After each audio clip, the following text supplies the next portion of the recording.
Indian premier league final ಪಂದ್ಯ ಮುಗಿದ ಬೆನ್ನಲ್ಲೇ ಗುಜರಾತ್ ಟೈಟನ್ಸ್ ತಂಡದ ಆಟಗಾರರು ದೊಡ್ಡದೊಂದು ಅಪಾಯದಿಂದ ಪಾರಾಗಿದ್ದಾರೆ. ಆಟಗಾರರನ್ನ ಕರ್ಕೊಂಡು ಹೋಗ್ತಾ ಇದ್ದ ತಂಡದ ಅಧಿಕೃತ ಬಸ್ಗೆ ಆಕಸ್ಮಿಕವಾಗಿ ಬೆಂಕಿ ಹೊತ್ಕೊಂಡಿದ್ದು, ಅದೃಷ್ಟವಶಾತ್ ಎಲ್ಲ ಆಟಗಾರರು ಹಾಗೆ ಸಿಬ್ಬಂದಿ ಯಾವುದೇ ಗಾಯಗಳಿಲ್ಲದೆ ಸುರಕ್ಷಿತವಾಗಿ ಪಾರಾಗಿದ್ದಾರೆ.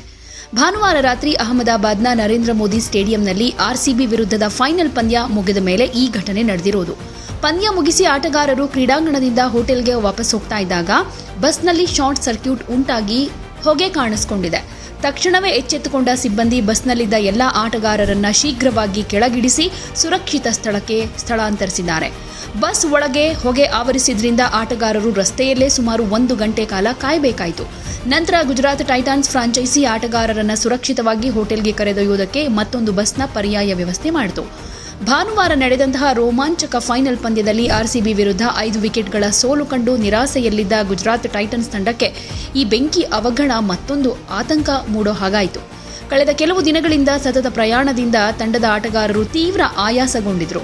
ಮೇ 29ಕ್ಕೆ ಪಂಜಾಬ್ನ ಮುಲ್ಲನ್ಪುರದಲ್ಲಿ ರಾಜಸ್ಥಾನ್ ವಿರುದ್ಧದ ಕ್ವಾಲಿಫೈಯರ್ 2ನಲ್ಲಿ ಆಟ ಆಡಿದ್ದ ಈ ತಂಡ ಹವಾಮಾನ ವೈಪರೀತ್ಯದ ಕಾರಣ ತಡವಾಗಿ ಶನಿವಾರ ಸಂಜೆಯಷ್ಟೇ ಅಹಮದಾಬಾದ್ ತಲುಪಿತ್ತು. ಸತತ ಪ್ರಯಾಣ ಹಾಗೆ ಆಯಾಸವೇ ಫೈನಲ್ ತಂಡದ ಸಾಧಾರಣ ಪ್ರದರ್ಶನಕ್ಕೆ ಕಾರಣ ಅನ್ನೋ ಪ್ರಶ್ನೆಗೆ ಉತ್ತರ ಕೊಟ್ಟ ಗುಜರಾತ್ ತಂಡದ ಕ್ರಿಕೆಟ್ ನಿರ್ದೇಶಕ ವಿಕ್ರಮ್ ಸೋಲಂಕಿ, ಸತತ ಪಂದ್ಯಗಳು, ಸುದೀರ್ಘ ಪ್ರಯಾಣದಿಂದ ಆಟಗಾರರು ದಣಿದಿದ್ರು ಅನ್ನೋದನ್ನು ನಾನು ಒಪ್ತೀನಿ. ಆದರೆ ಅದನ್ನೇ ನೆಪ ಮಾಡಿಕೊಂಡು ಆರ್ಸಿಬಿ ತಂಡದ ಅದ್ಭುತ ಗೆಲುವಿನ ಕ್ರೆಡಿಟ್ ಅನ್ನು ನಾವು ಕಸಿದುಕೊಳ್ಳೋದಕ್ಕೆ ಬಯಸೋದಿಲ್ಲ. ನಮ್ಮ ಮೊತ್ತ ಸ್ವಲ್ಪ ಕಮ್ಮಿಯಾಗಿತ್ತು, ಆದರೂ ನಮ್ಮ ತಂಡದವರು ಒಳ್ಳೆ ಹೋರಾಟ ಕೊಟ್ಟರು. ಎದುರಾಳಿ ತಂಡ ನಮಗಿಂತ ಚೆನ್ನಾಗಿ ಆಡಿದ್ರಿಂದ ಗೆದ್ದಿದೆ ಅಂತ ಪಂದ್ಯದ ನಂತರ ಮಾತನಾಡಿದ್ರು. ಯಾವುದೇ ಸುದ್ದಿಯ ಅಪ್ಡೇಟ್ ಅನ್ನ ಮಿಸ್ ಮಾಡ್ಕೊಳ್ಬಾರ್ದು ಅಂದ್ರೆ ಈಗ್ಲೇ ಒನ್ ಇಂಡಿಯಾವನ್ನ ಸಬ್ಸ್ಕ್ರೈಬ್ ಮಾಡಿ. ನಿಮಗೆ ಬೇಕಾದ ಭಾಷೆಯಲ್ಲಿ ಎಲ್ಲಾ ಸುದ್ದಿ ತಿಳಿಬೇಕು ಅಂದ್ರೆ ಒನ್ ಇಂಡಿಯಾ ಆಪ್ ಅನ್ನ ಡೌನ್ಲೋಡ್ ಮಾಡ್ಕೊಳ್ಳಿ.